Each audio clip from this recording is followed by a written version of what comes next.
Good morning मेरे प्यारे बच्चों। आज का मेरा विषय है स्वयं प्रकाश जी द्वारा लिखित नेताजी का चश्मा कहानी से कुछ पंक्तियां लेकर के उसी के आधार पर बोर्ड में पूछे जाने वाले कुछ प्रश्न हैं जो कि बहुत ही इम्पोर्टेंट है। तो आइए हम सभी देखते हैं इस पैराग्राफ को कहाँ से कहाँ तक हम लोग लेते हैं यहाँ से। तो इसे पढ़ लेते हैं सबसे पहले और अच्छे से। हालदार साहब को पान वाले द्वारा एक देशभक्त का मजाक उड़ाया जाना अच्छा नहीं लगा। मुड़कर देखा तो अवाक रह गए, यानी चुप रहे पूरी तरह से। जैसे कहते हैं कि कोई किसी से डर गया हो या फिर उसकी बोलती बंद हो गई हो, तो अवाक मीन्स पूरी तरह से शांत होता है, मुँह से आवाज़ ना निकलना। एक बेहद बूढ़ा मरियल सा लंगड़ा आदमी, सिर पर गाढ़ी टोपी और आंखों पर काला चश्मा लगाए, एक हाथ में एक छोटी सी संदूकची और दूसरे हाथ में एक बांस पर टंगे बहुत से चश्मे लिए अभी अभी एक गली से निकला था और अब एक बंद दुकान के सहारे अपना बांस टिका रहा था। तो इस बेचारी की दुकान भी नहीं फेरी लगाता है। हालदार साहब चक्कर में पड़ गए। पूछना चाहते थे, इसे कैप्टन क्यों कहते हैं? क्या यही इसका वास्तविक नाम है? लेकिन पान वाले ने साफ बता दिया था कि अब वह इसके बारे में और बात करने को तैयार नहीं। ड्राइवर भी बेचैन हो रहा था। ड्राइवर भी क्या हो रहा था? बेचैन हो रहा था। सभी जीप में बैठे चले जाते हैं, यानी बेचैन हो रहा था। हाल साहब जीप में बैठे और चले गए। 2 साल तक हालदार साहब अपने काम के सिलसिले में उस कस्बे से गुजरते रहे और नेताजी की मूर्ति में बदलते हुए चश्मों को देखते रहे। कभी गोल चश्मा होता तो कभी चौकोर, कभी लाल कभी काला, कभी धूप का चश्मा तो कभी कांचों वाला गोगो चश्मा, पर कोई ना कोई चश्मा जरूर होता। उस धूल भरी यात्रा में हालदार साहब को कौतुक और प्रफुल्लता के कुछ क्षण देने के लिए, अब यहाँ तक कुछ क्षण देने के लिए तक हम लोग देखेंगे।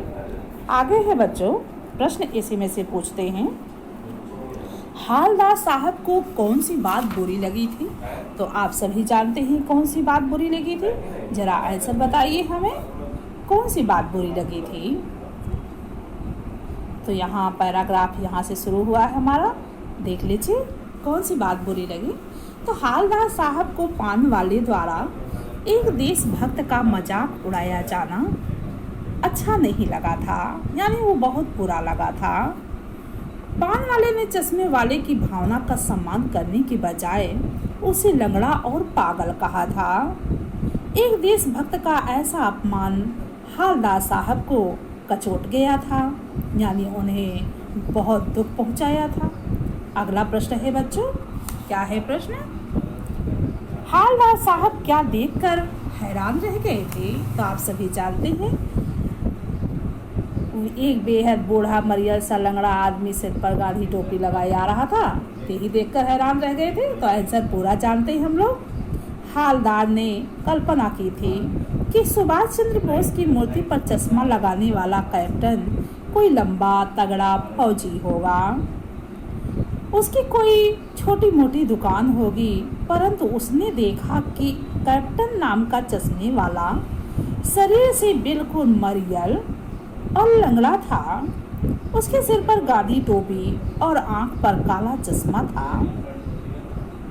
उसके एक हाथ में संदूकची थी और दूसरे हाथ में बांस पर लटके चश्मे थे। उस गरीब बेचारे के पास तो दुकान भी नहीं थी, वह घूम घूम कर चश्मे बेचता था। यह देखकर हालदार साहब हैरान रह गए थे। आगे अगला प्रश्न है बच्चों, इस गद्यांश के आधार पर चश्मे वाले का शब्द चित्र प्रस्तुत कीजिए। तो शब्द चित्र वही है बच्चों जो शब्दों के माध्यम से किसी का पूरा शरीर का वर्णन कर दिया जाए। शब्दों के माध्यम से किसी के आकार, उसके प्रकार आदि का वर्णन कर दिया जाए। तो कैसा था? चश्मे यानी चश्मे बेचने वाले, जो चश्मा बेचने वाला था वो शरीर से क्या था? बूढ़ा था। क्या था बच्चों?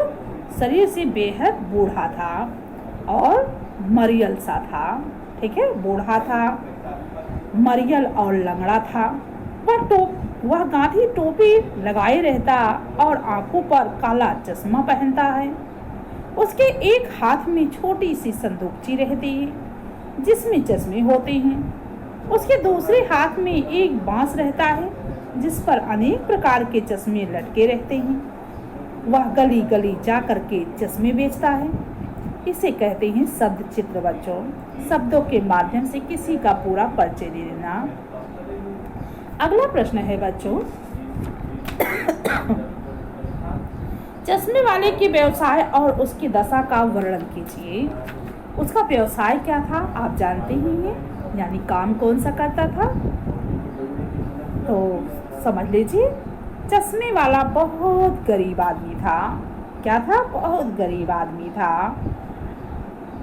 उसके पास दुकान तक नहीं है। मजबूरी में उसे गली गली घूम करके चश्मे बेचने पड़ते हैं। वह शरीर से बहुत ही बूढ़ा, मरियल सा और लंगड़ा व्यक्ति है। अगला प्रश्न है बच्चों, चश्मे वाले को देख करके हालदार साहब चक्कर में क्यों पड़ गए थे? हालदार साहब क्यों चक्कर में पड़ गए? तो ये भी देख लेते हैं। चश्मे वाले को देखकर हालदार साहब चक्कर में पड़ गए। उन्होंने सोचा था कि चश्मे वाला अवश्य कोई पुराना फौजी होगा, पुराना हष्ट-पुष्ट फौजी होगा। वह लंबा होगा, तगड़ा देशभक्त जवान होगा। परंतु सामने मरियल सा बूढ़ा लंगड़ा देखकर वह हैरान हो गया। वह सोचने लगा कि इसका नाम कैप्टन क्यों रखा गया होगा। यह बात उसकी समझ से बिल्कुल परे थी। बहुत दूर दूर तक वह दिमाग दौड़ा रहा था परंतु वो समझ नहीं पाया। अगला प्रश्न है बच्चों, हालदार साहब चश्मे नहीं, एक प्रश्न और बन सकता है। पान वाले ने चश्मे वाले के कैप्टन नाम पर क्या प्रतिक्रिया की? पान वाले ने चश्मे वाले के कैप्टन नाम पर क्या प्रतिक्रिया की थी? तो देख लेते हैं। हालदार ने पान वाले से जानना चाहा था, क्या जानना चाहा था कि इस बूढ़े मरियल लंगड़े का नाम कैप्टन किसने और क्यों रखा। परंतु पान वाले ने उसके बारे में और कोई बात करने से साफ इनकार कर दिया। उसके चश्मे वाले के बारे में रुचि बिल्कुल समाप्त हो गई थी। वह अब उसके बारे में और अधिक बातें नहीं करना चाहता था। आगे है प्रश्न बच्चों, हालदार साहब चश्मे वाले के बारे में अधिक जानकारी क्यों ना जुटा सके? बस याद रखिएगा, सारे प्रश्न एक जैसे लगते हैं लेकिन बस घुमा फिरा करके आंसर पूछा जाता है। तो जानकारी क्यों नहीं जुटा पाई? हालदार साहब चश्मे वाले को अपनी आंखों से देख चुके थे। वे उसके बारे में और बहुत कुछ जानना चाहते थे परंतु ना तो पान वाले ने उसके बारे में कोई रुचि ली, ना उनके ड्राइवर के पास फालतू समय था। ड्राइवर भी जल्दी चलने के लिए उतावला था। इसलिए हालदार साहब मन मारकर वापस जीप में बैठ गए थे। अगला प्रश्न है बच्चों, हालदार और चश्मे वाले में क्या समानता है? यानी दोनों में समानता क्या है? तो आंसर है, हालदार और चश्मे वाले में एक ही समानता है। क्या समानता है? दोनों देशभक्त और भावुक हैं। दोनों को अपने नेता सुभाष चंद्र बोस से प्यार है, इसलिए दोनों उसकी सुंदर मूर्ति में रुचि लेते हैं। चश्मे वाला मूर्ति को चश्मा पहनाकर देशभक्ति प्रकट करता है। हालदार साहब हर बार बदलते चश्मे में रुचि लेकर अपनी भावना प्रकट करते हैं। तो बच्चों, इस पैराग्राफ से इस तरह से 6-7 प्रश्न पूछे जाएंगे, 7-8 प्रश्न हो जाएंगे।